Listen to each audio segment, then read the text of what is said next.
Immediately after the war, they launched the 3RCs. There was no reconstruction in the area where the theater of the war took place. But the reconstruction and building of new bridges were taking place in Lagos. Godswill Akpabio. I'm very confident that the truth is going to come out. Yes! Absolutely! Listen. And they will know that the wrong person has been in prison. Yes! That's just the truth. The Nigeria government are the one responsible for the killing of our people. Yes, we all know that. They are responsible for that. I am here because of the life of my people. Yes. And we are not giving up. Well, Hatchery, let them just wait and calm down. Let them wait. Mazi Simon Ekpa is in court today, in Finnish courts. When we told the zoo government and saboteurs in Biafran land that we are serious about our freedom. Yeah, I made a commentary that the Igbo people and the Jaw people are brothers. Then I see several persons saying all manner of things. A lot of people watched my video about Isaac Borough, and honestly, I'm surprised by the response. I saw Ijaw people apologizing. I saw Igbo people apologizing. I saw people saying that they never knew. You say you will be asking what is agitating the struggle for Biafra. Yes, so many things I do say it here that cause these things. And because those things are there, that is why you see high agitation of Biafra. And the level they are now is not something that that can be easily broken. It has gone very, very far, in the activities. Take, for instance, after the Civil War, there was money allocated to reconstruct the Southeast. Guess what happened to the money? The money was diverted into other areas, and Southeast was left like that. And as if that is not enough, it continues like that. No government has come to change the narrative. None. And you want them to forget more than 3 million people that died in that war. Almost every family collected in that war. So how are they going to forget those things easily? How do you think that they will turn back and betray those people that died in that war? How? Well, if you want to hear more details about the 3R that they proposed, listen to this.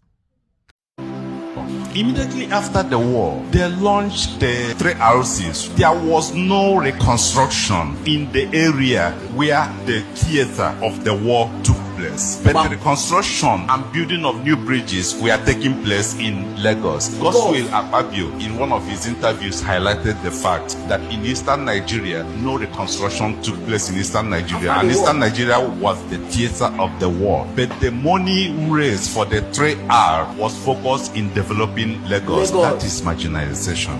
Second, in 1971, the federal government, while you're talking about reconstruction, rehabilitation, and reconciliation, the federal government launched Decree 46. Go and check Decree 46, which is Public Officers Act. It stated that anybody who were part of the Eastern Nigeria and were part of the Biafra will not be absorbed back into the federal civil service. After 5 years, then they moved it that they will be absorbed based on dropping in up to 4 ranks until 2000. That was when Obasanjo abrogated that decree.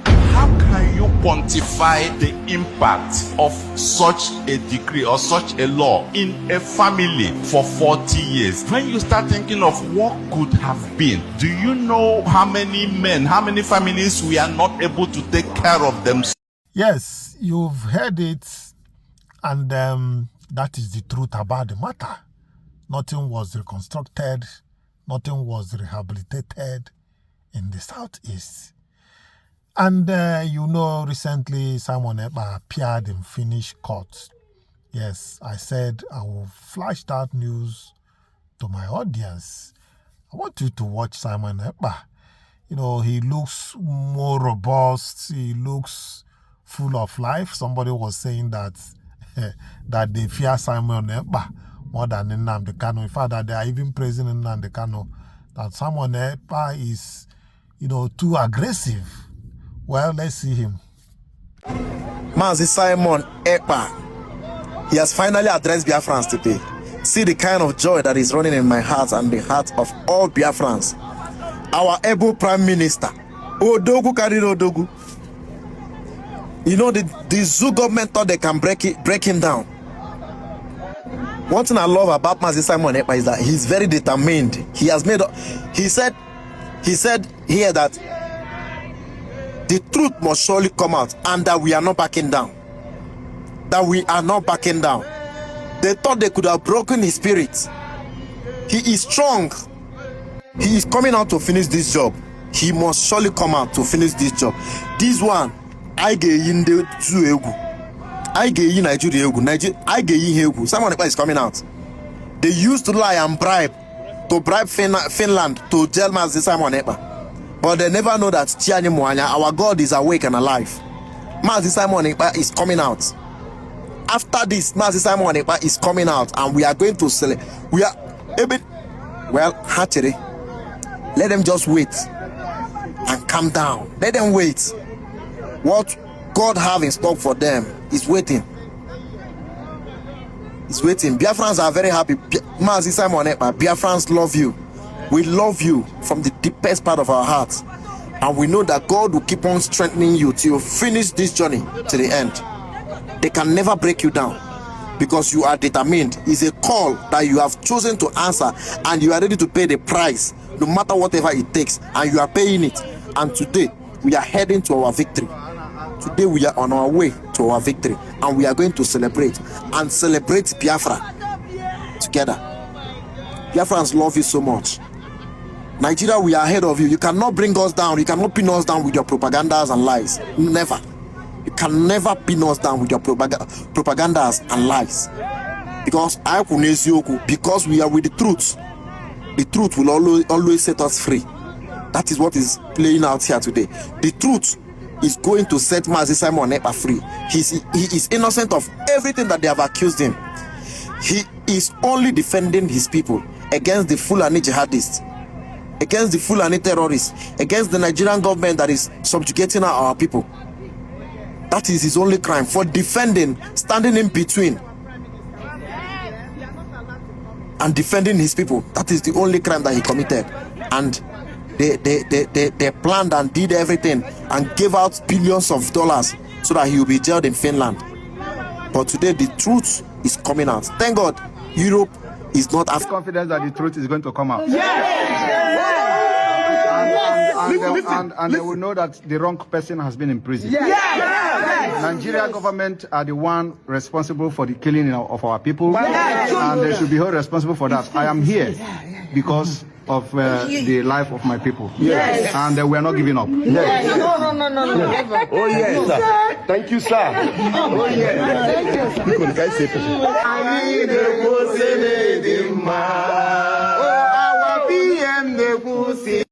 Mazi Simon Ekpa is in court today, in finished court.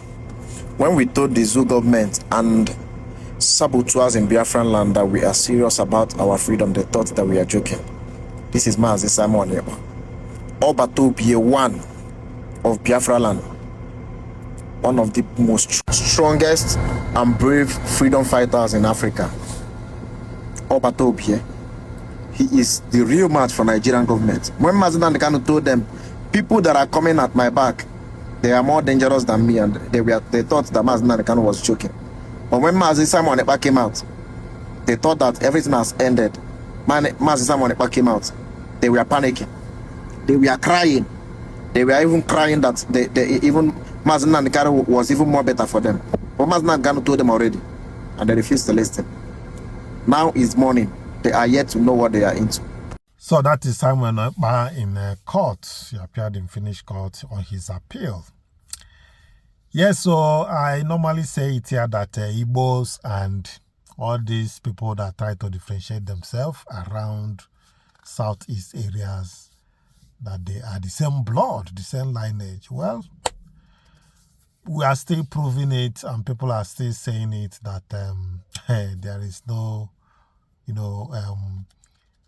wars among these two tribes in the past, to show you how closely they are related, even though that may not be, a criteria anyway, because brothers can fight. Even in Igbo land here, you can see some communities fighting each other. So, but the truth is that relation is there. We are related. You cannot take it away.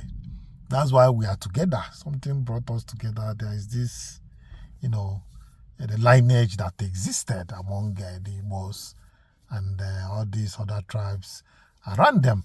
Well, let's hear this short, talk from this guy. He has something to tell us. Let's go there. Yeah, I made a commentary that the Igbo people and the Jaw people are brothers. Then I see several persons saying all manner of things. I asked a very strong question and nobody have answered this question. What major war has the Igbo man and the Jaw man fought against themselves before the creation of Nigeria? Before the colonial masters came to Nigeria, before Nigeria was created, what major war has the Igbo man and the Jaw man fought against themselves before the creation of Nigeria? Nobody have answered this question. The Jaw people and the Igbo people have been living together in peace for thousands of years before the colonial masters came and even before the creation of Nigeria. In fact, the Yorubas and the Fulanis had several major wars. The Middle Belt and the Northern Oligarchy had several major wars before the colonial masters came. Yet the Igbo man and the Jaw man that live together as brothers, we live together in the same geographic territory as brothers. We have not recorded any major war that we go against ourselves before the colonial masters came to Nigeria. But now we are having unnecessary rivalries. This rivalry we are having is created by the Nigerian state. The British is using the Northern Fulani control oligarchy as hammer against Nigeria. And they are using the Yorubas as a propaganda machine against Nigerian state. Dividing the Igbos and the Jaw people. First of all, you need to know that the Igbo man and the Jaw man are the only people that have waged war in Nigeria.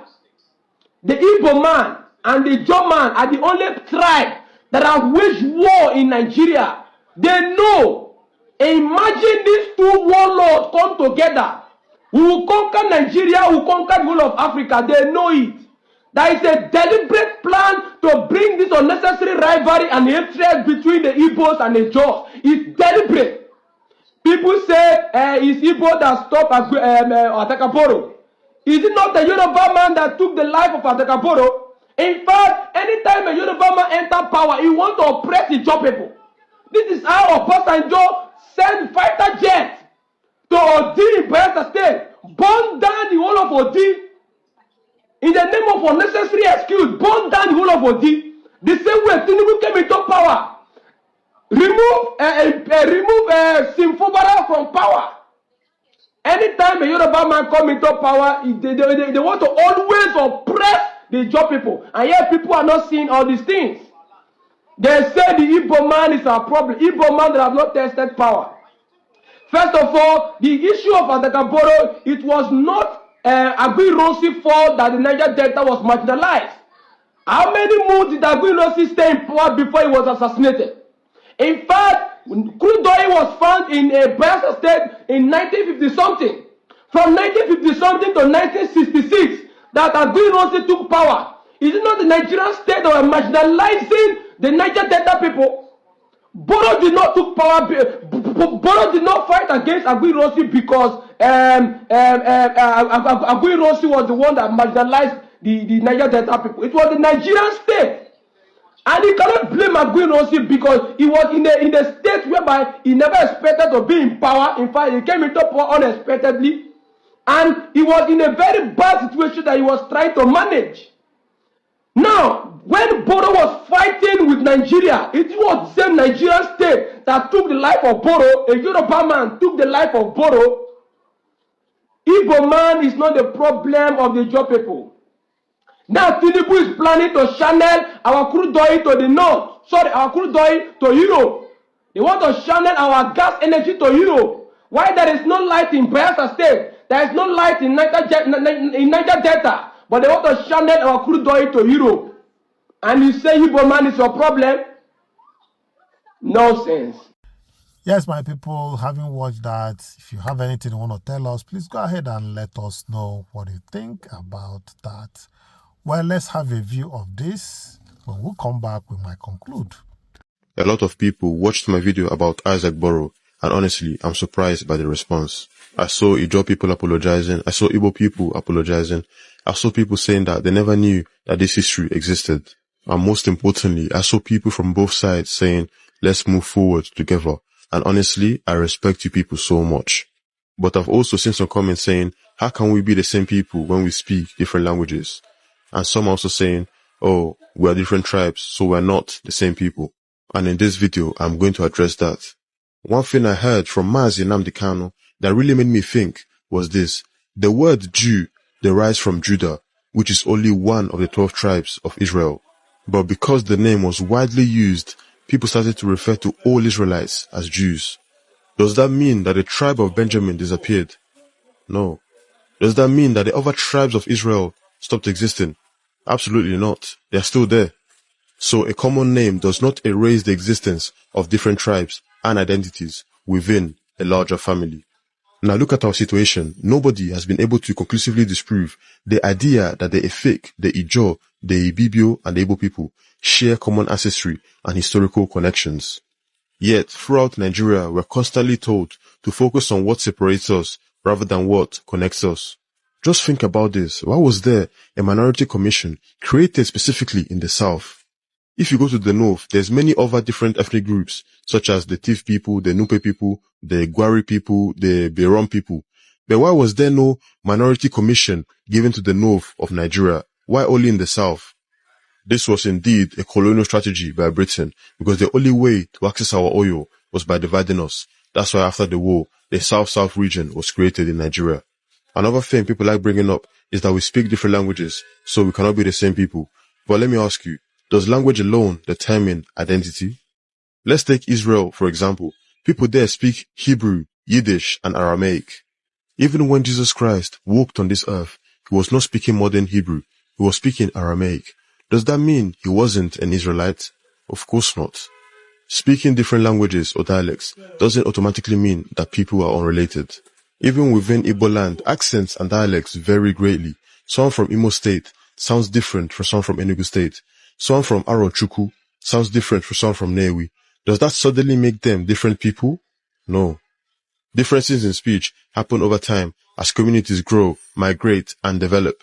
Many different accounts connect communities in the Nri, Owerri, Arochukwu, Ijaw, Esan, even parts in Calabar with ancient migration and common ancestry.